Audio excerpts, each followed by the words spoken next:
आपण पाहत आहात डिजिटल जनभूमी न्यूज. महाराष्ट्राचे सुप्रसिद्ध कवी, हास्य सम्राट, Mirza Express fame doctor Mirza Rafi Ahmad Beg यांचे आज शुक्रवारी सकाळी 6:30 वाजता दीर्घ आजाराने निधन झाले. ते 68 वर्षांचे होते. यवतमाळ जिल्ह्यातील नेर तालुक्यातील धनज माणिकवाडा हे त्यांचे मूळ गाव आहे. सध्या अमरावती येथील वलगाव रोडवरील नवसारी परिसरात मिर्झा एक्सप्रेस या घरात त्यांचे वास्तव्य होते. त्यांच्या पश्चात त्यांची पत्नी फातिमा मिर्झा, अभियंता मुलगा रमीज, महाजबी व हुमा या 2 कन्या आहेत. त्यांच्यावर अमरावती येथील ईदगाह कब्रस्तान येथे अंत्यसंस्कार करण्यात येणार आहेत. विदर्भ साहित्य संमेलनाचे अध्यक्ष राहिलेले डॉक्टर मिर्झा रफी अहमद बेग आपल्या खुमासदार सादरीकरणासाठी संपूर्ण महाराष्ट्रात प्रसिद्ध होते.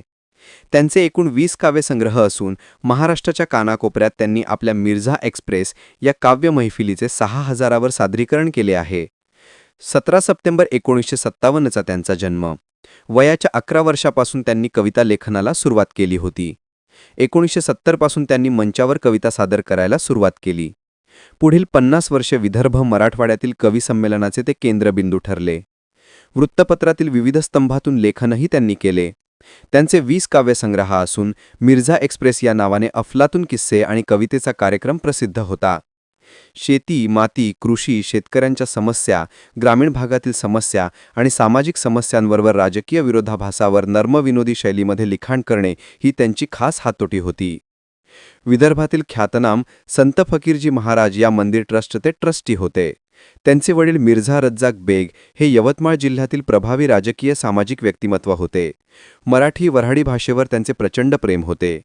त्यांच्या कार्यक्रमांनी वऱ्हाडी भाषेची महती देशभर झाली. मोठा माणूस, 7वा महिना, ऊट आता गणपत, जांगडबुत्ता अशा कितीतरी कविता त्यांच्या लोकप्रिय झाल्या. जांगडबुत्ता या शब्दाचे ते जनक आहेत. सोप्या शब्दात त्यांचे काव्यलेखन असायचे. धर्मभेदाची अतिशय सोपी त्यांची व्याख्या होती. त्यामुळे ते सर्वधर्मीयांच्या गळ्यातील ताईत होते. हिंदू मुसलमानात काय आहे फरक, हा म्हणते हटजा, तो म्हणते सरक. काथासंग जसा चुना असते पानात, हिंदू संग मुसलमान तसा हिंदुस्थानात. अशा अनेक रचना त्यांच्या व्यासपीठावरून लोकांच्या कायम स्मरणात आहेत. संपूर्ण महाराष्ट्रात त्यांचे हजारो चाहते आहेत. त्यांच्या निधनाने महाराष्ट्राच्या साहित्य विश्वात हळहळ व्यक्त केली जात आहे.